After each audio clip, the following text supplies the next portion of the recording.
नमस्कार विद्यार्थी मित्रांनो. बघा 11वीचं प्रॅक्टिकल 10 आहेत कॉम्प्लेक्स नंबरवरती. बघा आपल्याला इथे क्वेश्चन दिला आहे. If Z is equals to 3 + 4i then show that the following on Argand diagram. म्हणजे आपल्याला झेड ह्या डायग्राममध्ये शो करायचं आहे, मायनस झेड ह्या डायग्राममध्ये शो करायचं आहे, झेड बार म्हणजेच कॉन्जुगेट ऑफ झेड आणि minus Z bar that is minus Z ची कॉन्जुगेट पेअर. मग आपण काय करूया, पहिल्यांदा याला रफमध्ये सॉल्व्ह करून याचे कोऑर्डिनेट्स जे आहेत ते पहिल्यांदा चेक करूया. बघा आपण याला सिम्प्लिफाय केलं आणि आपल्याला याचे कोऑर्डिनेट्स मिळत आहेत. हे कोऑर्डिनेट्स आता आपल्याला या ग्राफमध्ये प्लॉट करायचे आहेत. ठीक आहे. सो बघा या टाईपमध्ये आपण त्याला प्लॉट करतो.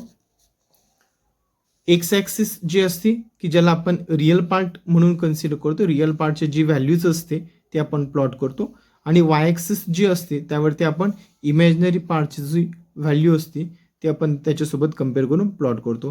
म्हणजे दिसतं इथे आपल्याला +3 आणि +4 दिसतोय. सो आपण ह्या ॲक्सिसवरती +3 घेतला आणि ह्या ॲक्सिसवरती +4 घेतला, म्हणजे आपल्याला इथे तो आपण पॉईंट काय केला आहे, प्लॉट केला आहे. ओके. सेम त्याच पद्धतीनं रिमेनिंग 3 आपण प्लॉट केली. नेक्स्ट सेकंड नंबरचा जो आपल्याला क्वेश्चन दिला आहे त्यामध्ये आपल्याला Z1 आणि Z2 असे दोन कॉम्प्लेक्स नंबर दिले होते आणि आपल्याला डायग्राममध्ये त्याला प्लॉट करायचं आहे. ह्या ग्राफमध्ये त्याला आपल्याला प्लॉट करायचं आहे, ज्याला आपण अर्गॅन डायग्राम म्हणतो. आपल्याला Z1 Z2 Z1 + Z2 आणि Z1 - Z2 ही आपल्याला यामध्ये प्लॉट करायचे. सो पहिल्यांदा आपण त्याचे कोऑर्डिनेट्स फाइंड करून घेऊयात.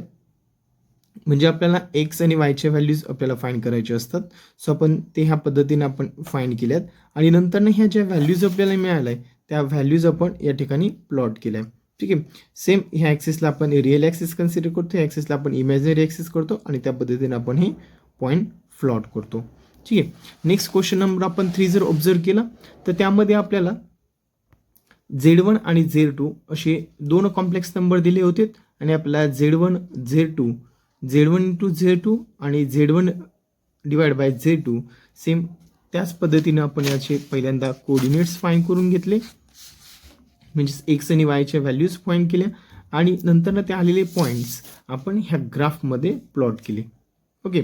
नेक्स्ट क्वेश्चन जर आपण ऑब्झर्व केला, question number 4 show that roots of the equation on Argand diagram. म्हणजे ह्या डायग्राममध्ये आपल्याला जे रूट्स मिळणार ते आपल्याला शो करायचे.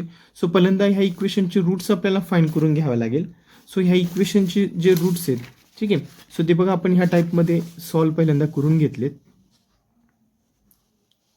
हे सॉल्व केल्यानंतर आपल्याला जे रूट्स मिळत आहेत, ठीक आहे, Z1 पहिला रूट्स आपल्याला मिळाला आणि Z2 हा आपल्याला दुसरा रूट्स मिळाला. यावरून आपण एक्स आणि वायच्या व्हॅल्यूज फाइंड केल्या आणि त्या व्हॅल्यूज आता आपण ह्या ग्राफमध्ये प्लॉट केला. ठीक आहे. सो आपण एवढंच इथे राईट केलं तरी सफिशियंट आहे. ठीक आहे.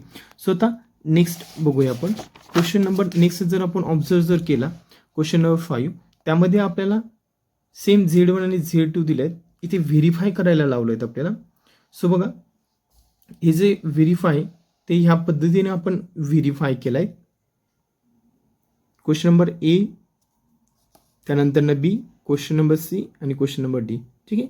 इथे थोडंसं स्पेस कमी होतं, सो थोडीशी ॲडजस्टमेंट करून आपण राईट केली. सो ते एकदा व्यवस्थित ऑब्झर्व करा. त्यानंतर आपण जर इथे बघितलं तर आपण असं त्याचा ग्राफ प्लॉट केला आहे. Z1 की ज्याचे पॉईंट्स आपल्याला मिळत आहेत 0, 1, सो तो 0, 1 इथे पॉईंट प्लॉट केला. Z2 त्याचे कोऑर्डिनेट्स आपल्याला मिळत आहे मायनस होतो पण इथे प्लॉट केला आणि Z1 × Z2 म्हणजे R आपण कन्सिडर केला आणि 0, -2 त्याचे पॉईंट प्लॉट केले. त्यानंतर आपण एक्स ॲक्सिसपासून त्याचा अँगल काउंट करत असतो. सो इथपासून इथपर्यंत आपल्याला अँगल 90 डिग्री भेटणार आहे. इथून इथपर्यंत आपल्याला अँगल हा 180 भेटणार आहे, ज्यालाच आपण पाय रेडियंट म्हणतो. आणि इथपासून इथपर्यंत आपण अँगल ह्या ॲक्सिसपासून घेतला आहे की जेणेकरून आपण त्याला काय म्हणतोय, -90 डिग्री घेऊ शकतोय किंवा आपण त्याला -π/2 रेडियंट असं कन्सिडर करतोय. ठीक आहे. आणि फायनल सोल्युशन आपण यामध्ये असं शो करून दाखवलं आहे. नेक्स्ट क्वेश्चन नंबर 6 आपल्याला दिलेलं आहे. Find the square root of -7 plus 24i. So त्याला पहिल्यांदा आपण कम्पेअर केलं ए प्लस बी आय सोबत, त्याला इक्वेशन नंबर 1 म्हटलं. नंतर आपण स्क्वेअरिंग ऑन बोथ साईड केलं जेणेकरून रूट कॅन्सल झाला. नंतर रिअल पार्ट इमॅजिनरी पार्ट आपण कम्पेअर करून आपल्याला 2 इक्वेशन मिळाले. सो इक्वेशन बीची व्हॅल्यू फाइंड केली, ती मिळालेली व्हॅल्यू आपण इक्वेशन 3 म्हटलं आणि ती 3 इक्वेशन आपण इक्वेशन नंबर 2मध्ये पुट केलं आणि थोडंसं सिम्प्लिफिकेशन केलं. त्यानंतर इथं आल्यानंतर आपल्याला मायनस व्हॅल्यू भेटली आणि ए हा रिअल असतो आणि कुठल्याही नंबरचा जर आपण स्क्वेअर केला तो कधीही निगेटिव्ह नसतो. म्हणून आपल्याला इथे 9 कन्सिडर करून आपल्याला एची व्हॅल्यू +3 आणि -3 मिळाली. ही मिळाली व्हॅल्यू आपण ह्या इक्वेशन नंबर 3मध्ये पुट केली आणि आपल्याला बीच्या परत 2 व्हॅल्यूज भेटल्या. आता आपल्याला 2 एच्या व्हॅल्यू भेटल्या आणि 2 बीच्या व्हॅल्यू भेटल्या आहे. त्या मिळाल्या एच्या 2 व्हॅल्यू आणि बीच्या 2 व्हॅल्यू आपण याच्यामध्ये पुट करतो आणि आपण फायनल सोल्युशन आपण या पद्धतीत फाइंड करतो. ओके, सो परत एकदा व्यवस्थित क्वेश्चन ऑब्झर्व करा.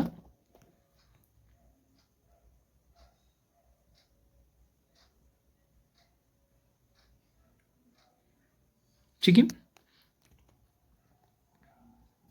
ओके, या टाईपमध्ये आपल्याला सोल्युशन राईट करायचं असतं. Thank you for watching and subscribe our channel.